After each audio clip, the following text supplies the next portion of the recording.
Ava Lee sat at the farthest desk in the corner of the classroom, as if she were trying to disappear into the faded wallpaper. Her head bent low, her pencil scratching against the tattered diary she never let out of her sight. It was the last gift her mother gave her before she passed away, and inside it were not just her feelings, but worlds. The real world was too loud, too cruel, too broken. So Ava built her own. She was 16, but life had made her feel much older. Her father, consumed by grief, had become a shadow, present but unreachable. He worked long hours at a factory and spent nights with a television, a bottle, and silence. Their home, once full of laughter and lavender-scented candles, now echoed with nothing but footsteps and fading memories. Ava barely spoke to anyone at school. She had tried once, opened up a little about how much she missed her mom, but the kids didn't understand. Some teased. Others simply turned away, unsure what to say. That was when Ava stopped expecting kindness from people and started drawing instead.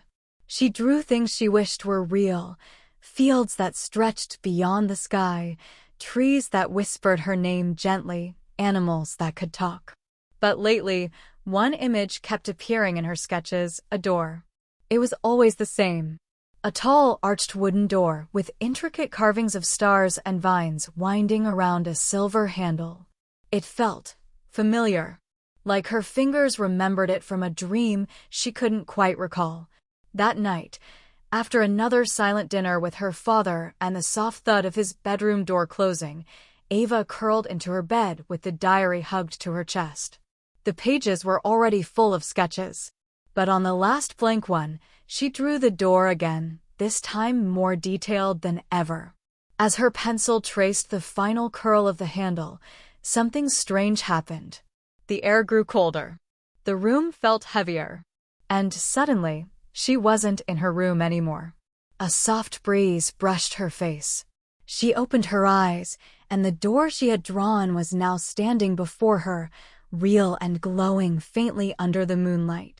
It was nestled in a wall of ivy in the middle of a quiet forest. The silence wasn't empty, it was peaceful, like the world was holding its breath.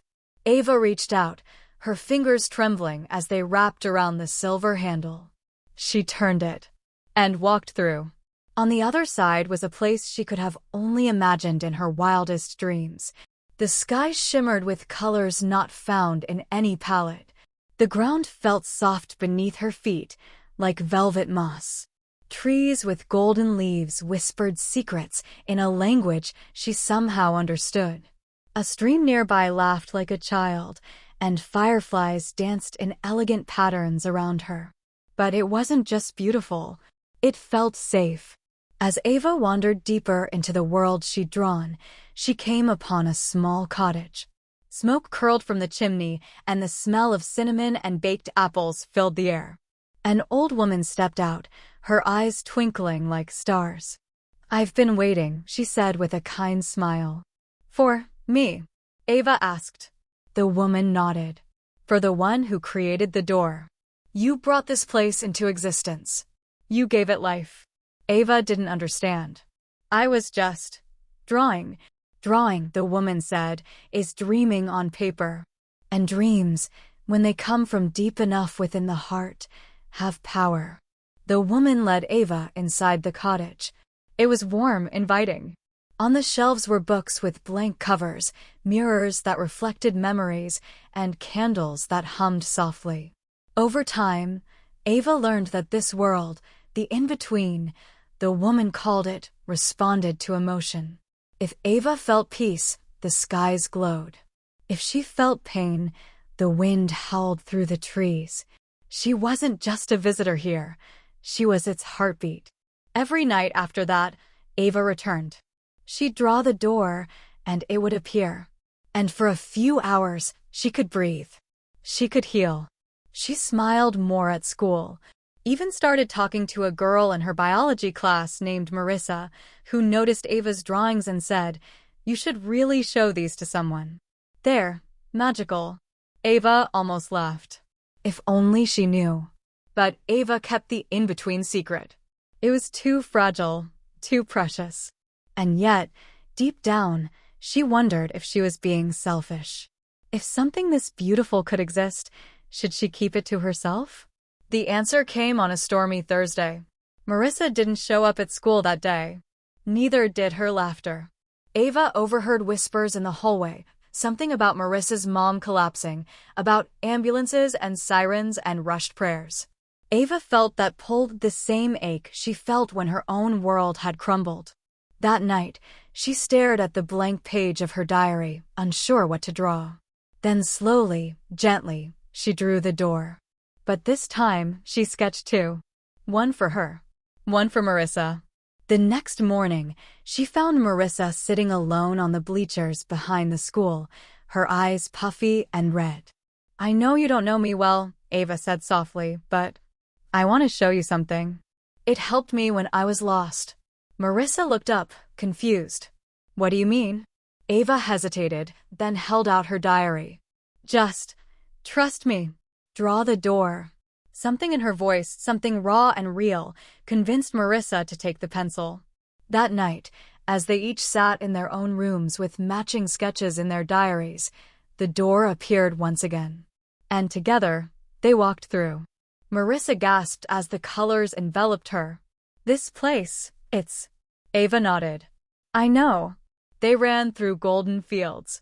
They dipped their toes in glowing water. They whispered to trees that whispered back. And Marissa cried, but this time it was healing. Over time, they brought more people. A boy who was bullied for his stutter. A girl battling an invisible illness.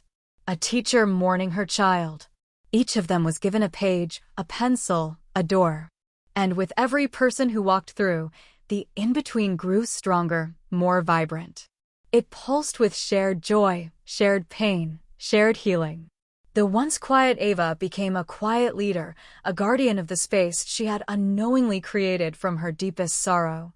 One day, Ava returned to her real world to find her father waiting for her in her room, holding her diary.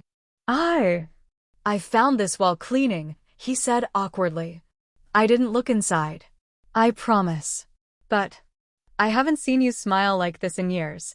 Ava studied his face, the cracks of sadness, the weight of guilt. And she realized maybe he needed a door too. She handed him a pencil. Years passed. The little diary became legend. Not because people understood how it worked, but because it kept finding its way to those who needed it most. Each person left a piece of themselves in the in-between. A memory, a laugh, a tear, a hug, and in return, it gave them something to hold on to. Ava never stopped visiting. But she didn't need it the same way she used to. Because now her real world had changed too. She had friends. Her father smiled more. People were opening up, sharing stories, leaning on one another. And it all started with a girl who drew a door when she needed an escape. Final message.